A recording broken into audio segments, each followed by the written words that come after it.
All right, good morning, everybody. This is Jeremy Brunansky on Brunansky's Vlog. Season 3 has arrived, and what is this? We are live on YouTube. That's right. We passed that 100 subscribers mark, so now we have a whole new format that we are going to be doing right here on the show to talk movie news, movie reviews, and a little bit more. But before we do that, let's go ahead and give everybody a second to hop into this live stream today, and then we'll be right back to get into today's brand new episode.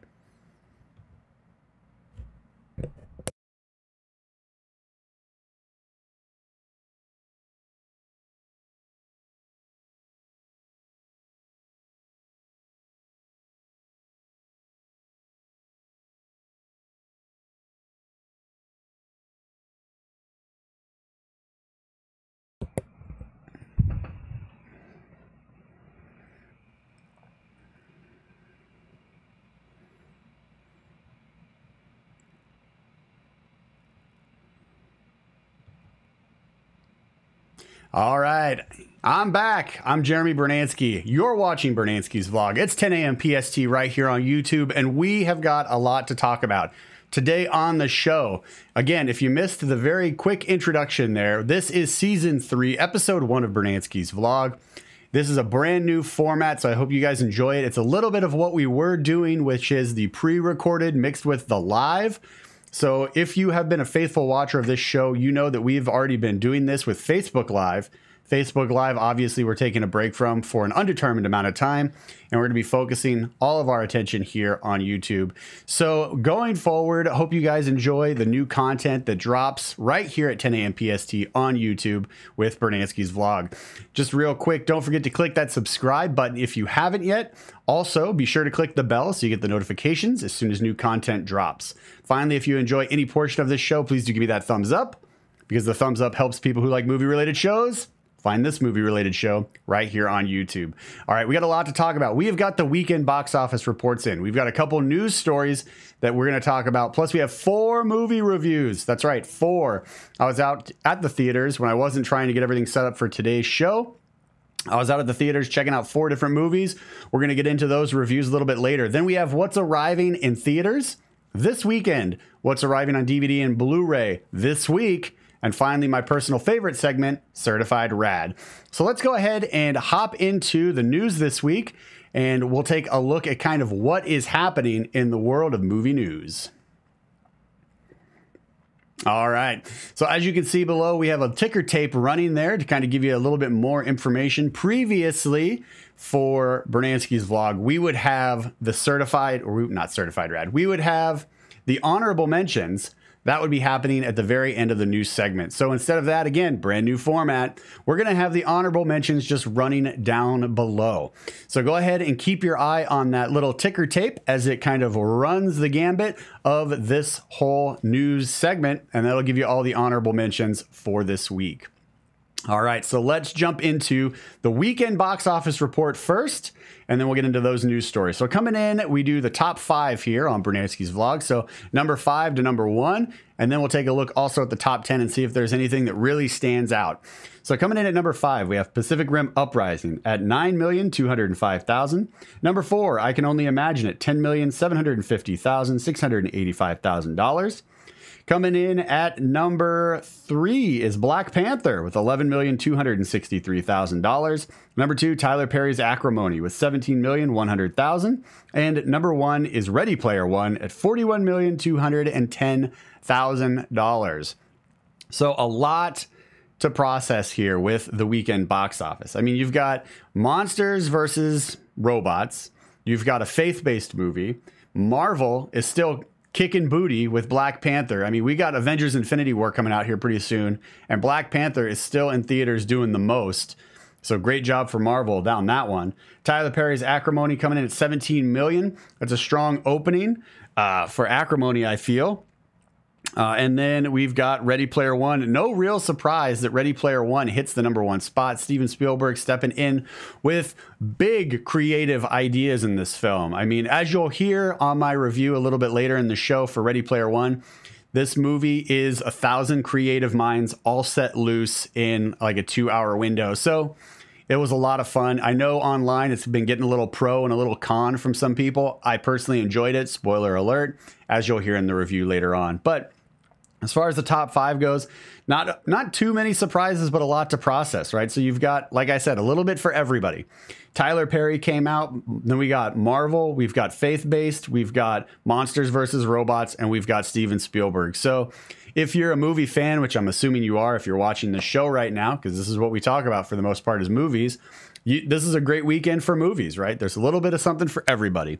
So let's take a look here. Let's see here. Oh, and also we should note that I Can Only Imagine, the faith-based movie, they actually increased their theater count by almost 400 theaters. That's impressive. So not only are they in the top 5, but they're also in the top 5 with even more theaters distributing this film. So great job to everybody involved there. Sherlock Gnomes coming in number 6, Love, Simon at number 7, Tomb Raider at 8, A Wrinkle in Time at 9, and then Paul, the Apostle of Christ at number 10. So 2 faith-based movies in the top 10. I mean, not really surprising considering it's Easter, right?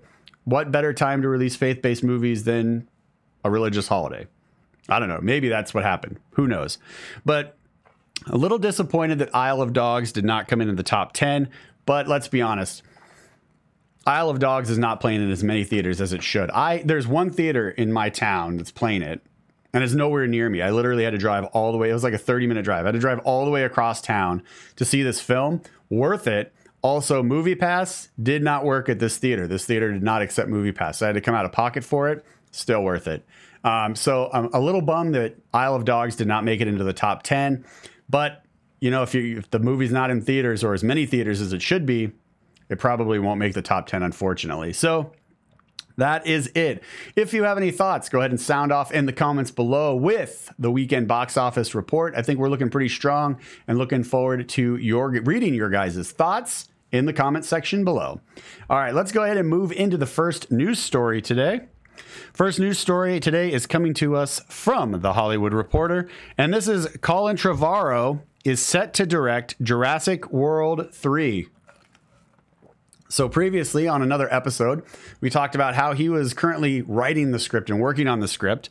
That's still happening. He's still working with, according to the article, Emily Carmichael, who, excuse me, who was working on Pacific Rim Uprising script as well. So I've got a less excitement for this movie after seeing Pacific Rim Uprising.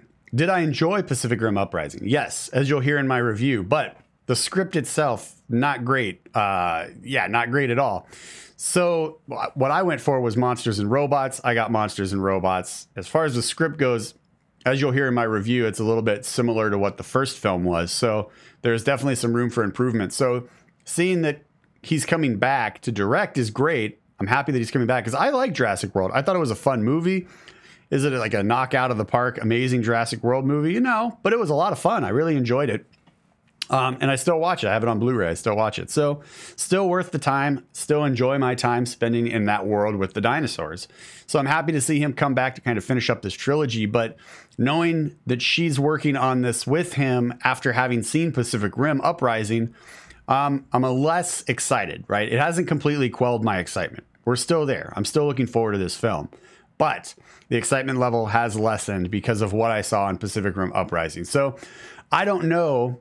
And that's why I say it's lessened. It hasn't been completely gone because I don't know how much work on the script she's responsible for when it comes to Pacific Rim Uprising. Like how much involvement did she have with the scripting for Pacific Rim Uprising? That's a question that needs to be answered in order for me to gauge my excitement level with her working on this piece. Because if she had just a little bit of involvement, that's a completely different story than, yeah, she was pretty much responsible for the whole thing.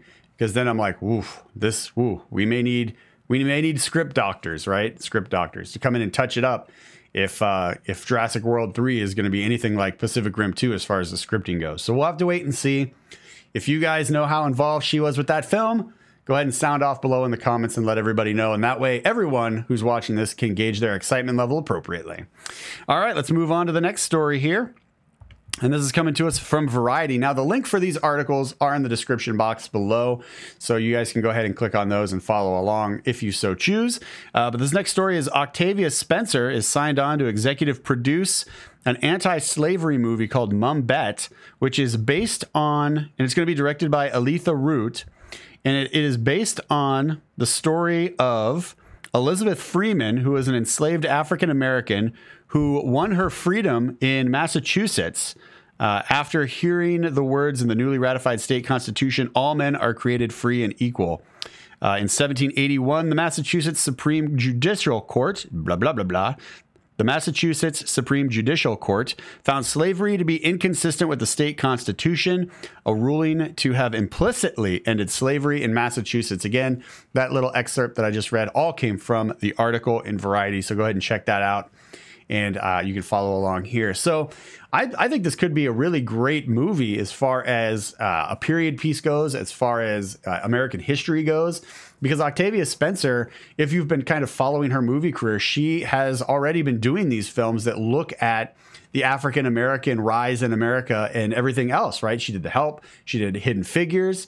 She really likes these character-driven pieces that really look at individuals, not necessarily, you know, big action pieces, not necessarily science fiction, adventure, stuff like that.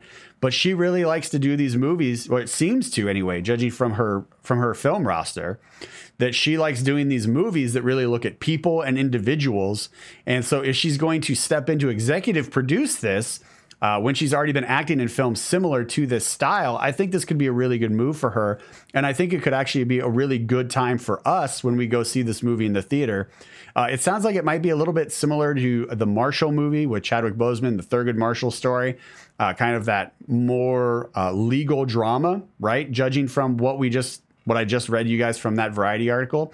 Sounds like it could be like a legal court drama kind of vibe mixed with civil rights and everything else. So there's a lot here for us as movie fans. Plus, if you enjoy history, like I enjoy history, this might excite you as well, because it looks like it's going to be a historical legal drama, which could have some pretty nice payouts for us as movie fans and history fans. So looking forward to more on this one. Stay tuned here on Brunansky's vlog. As more news drops, we'll be covering it here, because I'm looking forward to see kind of who the casting is, who all is going to be involved in this movie, and then kind of gauge even more interest once we get that information. So yeah, looking forward to it. Go ahead and comment below with your thoughts and let me know what you guys think about Octavia Spencer stepping into executive produce a historical pick about... Whoops, sorry, I just forgot the lady's name. That's embarrassing. Go ahead and let me know what you think about Elizabeth Freeman's story, if you're familiar with that at all as well. All right, that's it for the news this week. Like I said on Periscope a couple days ago, this is going to be a short news segment because we have 4 movie reviews that we are going to get to. So we're going to go ahead and jump to those movie reviews right now.